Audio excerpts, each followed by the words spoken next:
பிரச்சனைகளை எல்லாம் உள்ளே வைக்கக்கூடாது. தேவையில்லாத பிரச்சனைகள்லாம் உள்ளே போட்டு அதை ஒரு ப்ரெஷராக்கி, ஒரு டென்ஷனாக்கி, ஒரு டிப்ரெஷனுக்குள்ளே நமக்கே தெரியாமல் ஒரு டிப்ரெஷனுக்குள்ளே நம்மளே போகி அதை ஒரு பேட் ஃபீலாக நம்ம அதை கன்வெர்ட் பண்ணி நம்ம போகிறதுங்கிறது முறையற்ற செயல். அப்போ அதெல்லாம் கொஞ்ச நேரத்துக்கு எல்லாரும் கொடுக்குற ஒரு ப்ரெஷர் தான். ஆரம்பத்தில் தடைகள் இருக்கத்தான் செய்யும். தடைகளை தாண்டி போனால் தான், தடைகளை உடைத்து எரிந்து போனால்தான் எந்த ஒன்றையுமே அடைய முடியும். தடைகள் இல்லாமல் நம்ம எந்த ஒன்றையுமே அடைய முடியாது. அப்படி தடைகள் இல்லாமல் எந்த ஒன்றையும் அடைஞ்சோம்னு சொன்னால் அதை நிரந்தரமாக நம்ம வாழ்க்கையில் நம்மளால் தக்க வைக்க முடியாது.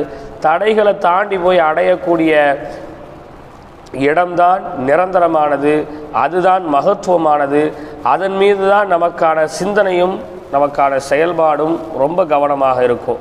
தடைகள் இல்லாமல் எந்த ஒன்றை நீங்கள் அடைஞ்சாலும் அதனுடைய வெகுமதி உங்களுக்கு தெரியாது. அதனுடைய